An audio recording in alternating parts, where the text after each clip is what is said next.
Aujourd'hui, nous allons méditer sur un point fondamental.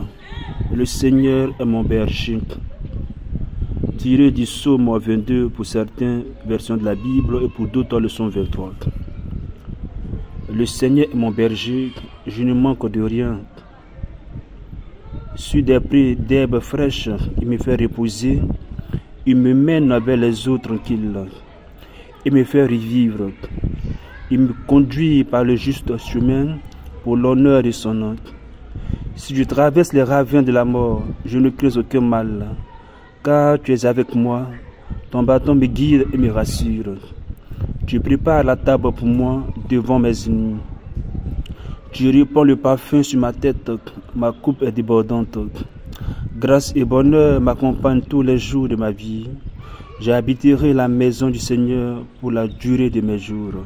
Gloire au Père, et au Fils, et au Saint-Esprit, pour les siècles des siècles. Amen. Chers abonnés, le thème qui va nous entretenir tout au long de ce temps de vidéo, c'est « Le Seigneur est mon berger ». Il faut dire que c'est le premier verset de ce psaume, et c'est lui qui est la condition de tout ce qui suit. Alors, aujourd'hui, comment allons-nous faire pour marcher avec le Seigneur qui est désormais notre berger? Il faut dire que depuis que vous et moi, nous sommes entrés par l'Église, par le sacrement du baptême, désormais le Christ est devenu le berger de tout chrétien. Et c'est lui qui mène l'Église. Alors, la question de savoir comment faire pour que le Seigneur soit notre berger, pour que nous rentrions dans toutes les promesses que nous venons de lire concernant le psaume 22. Et c'est là la question que nous pourrons nous poser.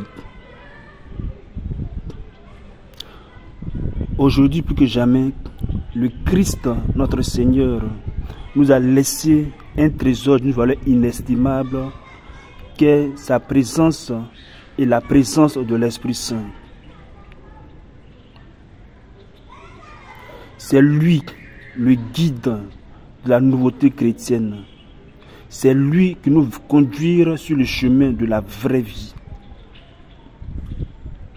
C'est en cela que le Christ a dit lui-même, il est bon pour vous que je m'en aille et que je vous envoie d'auprès du Père l'Esprit. Et c'est lui qui va vous conduire vers la vérité et vers la vérité tout entière. Alors, chers abonnés, si tel est le cas, nous comprenons que pour que nous marchions à la suite du Saint-Esprit qui nous conduit sur le chemin qui mène à la vraie vie, il nous faut absolument et impérativement que le Saint-Esprit soit en nous. Or, ce qui est tout à fait normal, la grâce de notre baptême nous confère la présence du Saint-Esprit en nous. Dès l'instant que le Saint-Esprit est en nous, alors que nous faut-il désormais faire? Certes, l'Esprit de Dieu est en nous, mais cela ne suffit pas. Il faut que, comme dit Paul, le Saint-Esprit soit éveillé en nous. Si le Saint-Esprit sommeille en nous, il sera difficile pour qu'il nous conduise sur le chemin qui mène à la vie.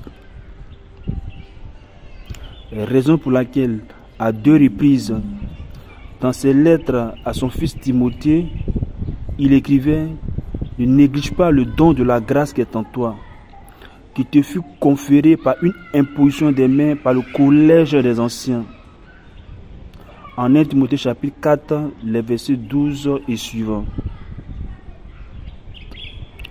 Également, dans sa seconde lettre toujours à son fils spirituel Timothée, Paul dira « C'est pourquoi je te le rappelle, d'avoir à raviver le don de Dieu qui est en toi. » Chers abonnés, puisque c'est le Saint-Esprit qui nous conduira sur le chemin de la vraie vie, dans la profondeur de notre cœur où se trouvent les fleuves d'eau vive, les eaux du repos, les eaux tranquilles. Il nous faut absolument que nous ayons auparavant éveillé le Saint-Esprit pour que celui-ci nous conduise désormais dans la profondeur de notre cœur. Or, comment cela devient possible?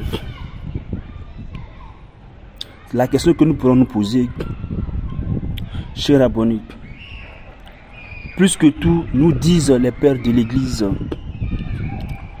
étant donné que l'Esprit de Dieu habite notre cœur et ce depuis notre baptême, désormais tout notre agir chrétien, c'est d'éveiller sa présence en nous. Et plus que tout, nous disent les pères de l'Église, la prière devient l'unique nécessaire à accomplir pour que nous parvenions à éveiller le Saint-Esprit en nous.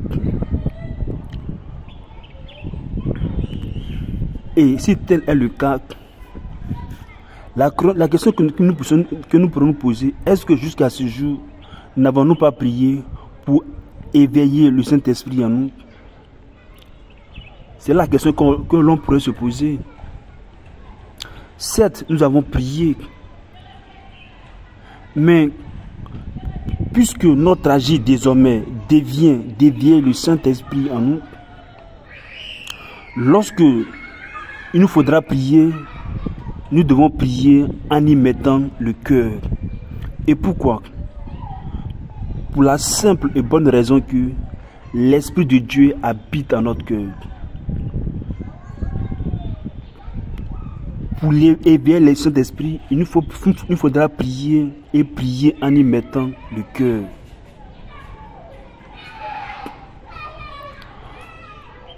Voici l'unique nécessaire à accomplir. Prier avec le cœur pour éveiller le Saint-Esprit que nous avons reçu. Alors, l'on pourrait se demander que peut bien signifier cette expression prier avec le cœur. Comme son nom l'indique, c'est prier en y mettant son cœur. C'est s'écouter dire le mot que nous prononçons dans la prière. Cela nous aide à ne pas être distraits, à nous concentrer et à nous écouter prier. Ainsi, pour nous catholiques, lorsque nous prions le chapelet, il faut prendre soin de le faire lentement et avec beaucoup d'attention. Ainsi, chaque Je vous salue Marie devient un dialogue avec la Vierge Marie. Il ne faut surtout pas se précipiter, mais prendre le temps de savourer chaque mot que nous prononçons. Et surtout en étant attentif à chaque parole. Nous transformons ainsi la prière en un moment de connexion avec Dieu. Chers abonnés, pour que le Saint-Esprit puisse nous conduire sur le chemin qui mène à la vraie vie, il nous faut absolument éveiller sa présence en nous. À ce propos, j'ai écrit un livre, Se laisser conduire par le Saint-Esprit. Le lien sera laissé dans la description de cette vidéo. Dès l'instant que nous aurons éveillé cette présence du Saint-Esprit en nous, que nous reste donc à faire? Et pour ce faire, nous allons écouter Paul dans sa lettre aux Galates, Galates chapitre 5,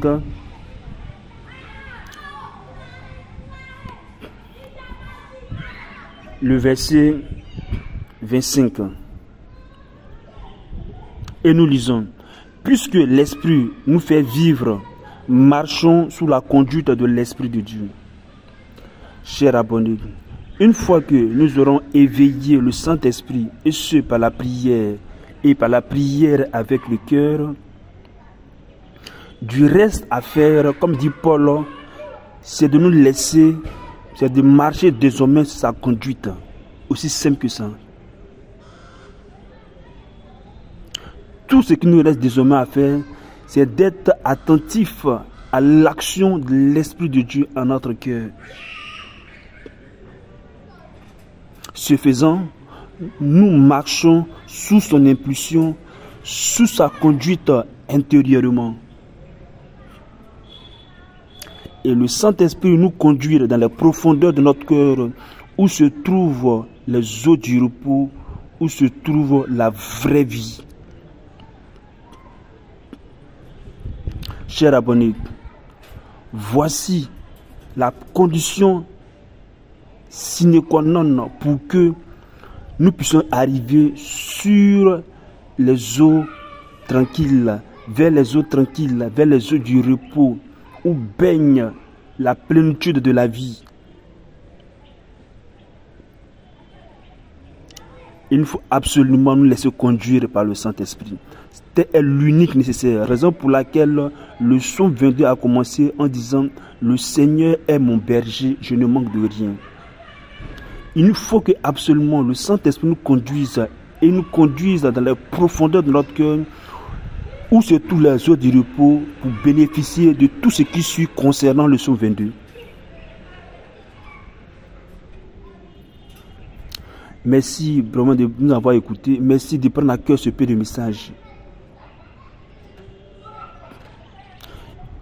Et n'oubliez pas, comme je l'ai dit, pour ceux qui veulent aller loin dans cette méditation, le lien de mon livre sera laissé dans la description de cette vidéo.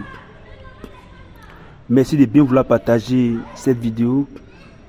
Et à la prochaine pour notre enseignement. D'ici là, portez-vous bien et que le Seigneur vous bénisse.